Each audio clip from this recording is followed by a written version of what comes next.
Hello, everyone. It's my honor to speak here, and I'm very glad to share our work with you on behalf of my team. I'm Meng Jingjing, a PhD candidate from Shangya Nursing School of Central South University in China.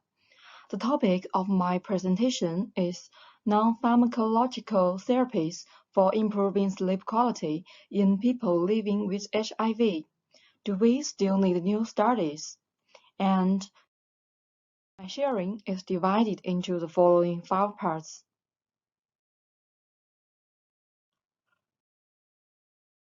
Sleep disturbances in people living with HIV are common.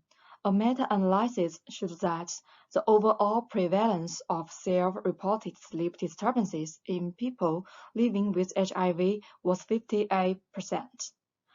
Sleep disturbances may be associated with poor adherence with antiretroviral therapy and the severity of self-reported HIV symptoms. Treatment for sleep disturbances include pharmacologic and non-pharmacological therapies. Pharmacotherapy is commonly used to treat insomnia, but it might lead to adverse reactions and long-term use may reduce the efficacy. Hypnotics should not be used as first-line therapies for insomnia in people living with HIV because they might cause drug dependence and interact with antiretroviral therapy.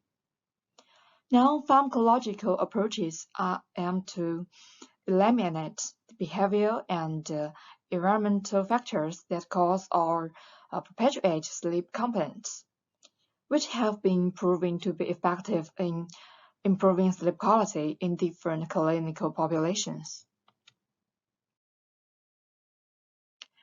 This review will systematically gather exciting studies and describe the effectiveness of non-pharmacological interventions to improve sleep quality in people living with HIV.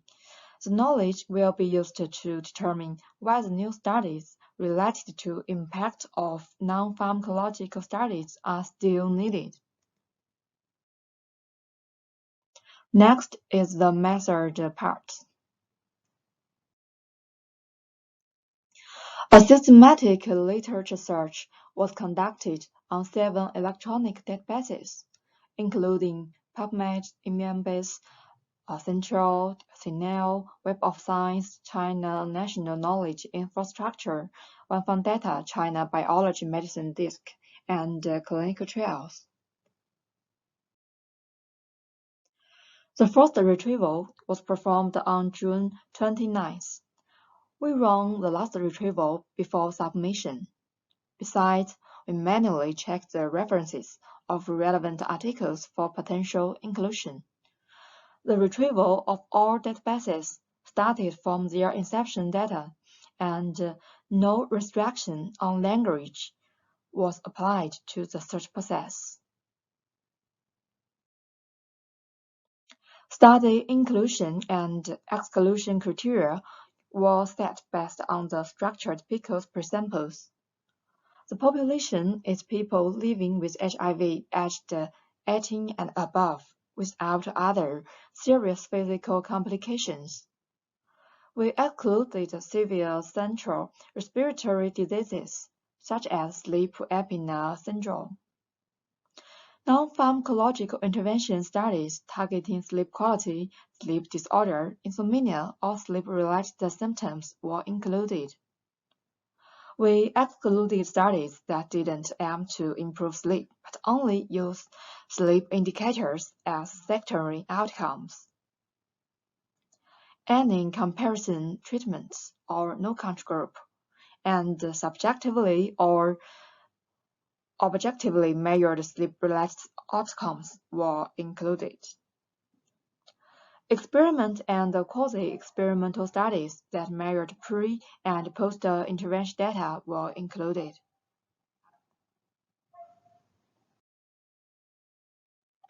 The selection process was performed based on the Prisma flow diagram. We initially loaded all records of databases in EndNote for management. Duplicate studies were removed both electronically and manually. The remaining articles were preliminarily screened based on titles and abstracts. After discarding the irrelevant studies, the full texts were reviewed according to the predefined eligibility criteria. The search process and the study selection were conducted by two authors independently. Any discrepancy regarding inclusion was resolved through discussion with a third reviewer.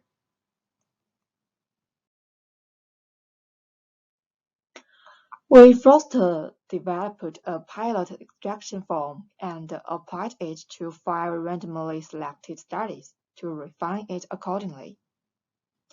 The form included publication details, participants' characteristics, type of interventions, and comparison outcomes. The Joanna Briggs Institute Critical Appraisal Checklist for randomized controlled trials or quasi-experimental studies were applied to assess the methodological quality of included research. We found great variability in the type of intervention, study design, sleep measurements, and treatment duration. So only narrative analysis were performed, and meta-analysis was not conducted due to substantial heterogeneity between included studies.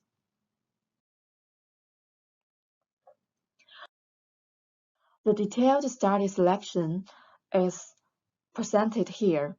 A total of 11 studies were included. Non-pharmacological interventions included behavioral therapy, alternative therapy, and speed of persistence training with transcranial direct current stimulation. The assessment tools used to measure sleep disorders in the included studies can be divided into 3 types. The first was to use Western angiography to objectively measure sleep efficiency to sleep time, sleep latency. The second was the qualitative assessment of daily sleep diary, which would record activity, meals, bedtimes and wake times, wake after sleep onset, and medication use. The third type of tool was to use self-reported questionnaires or scales to assess the sleep.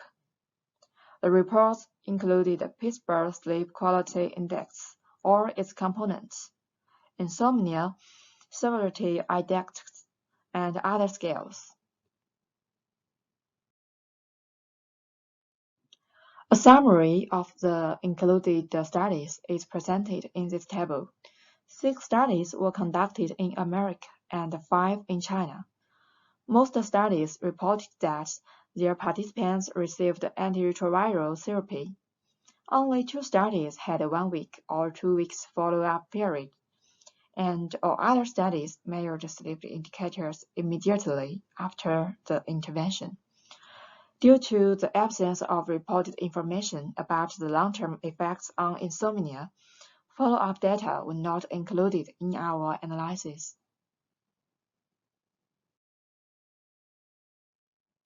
As for the effects of the non-pharmacological interventions, behavioral therapies were effective in improving self-reported sleep quality in people living with HIV, but not significant in increasing sleep quantity measured by Western angiography. The global Pittsburgh Sleep Quality Index and components significantly improved, indicating the alternative therapies can improve sleep quality, sleep efficiency, sleep duration, and reduce sleep latency, sleep disturbances, medication using, and daytime dysfunction. But there was no significant differences in PSQI between the sham transcranial direct current stimulation group and the active group. Detailed quality assessment is presented in this table.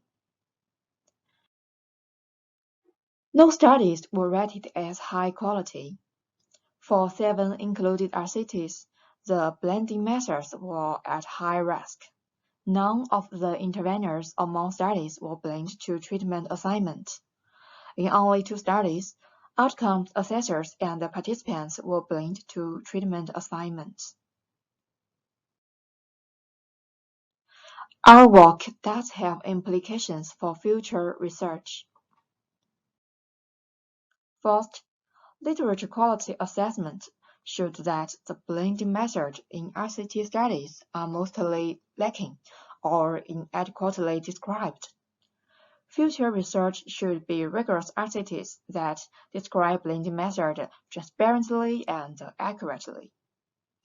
And follow up after intervention to assess the long-term efficacy of interventions on sleep in people living with HIV. In addition, there may be discrepancy between subjective and objective sleep parameters. To understand the impact of non-pharmacological therapies, future research should include objective and subjective sleep measurements.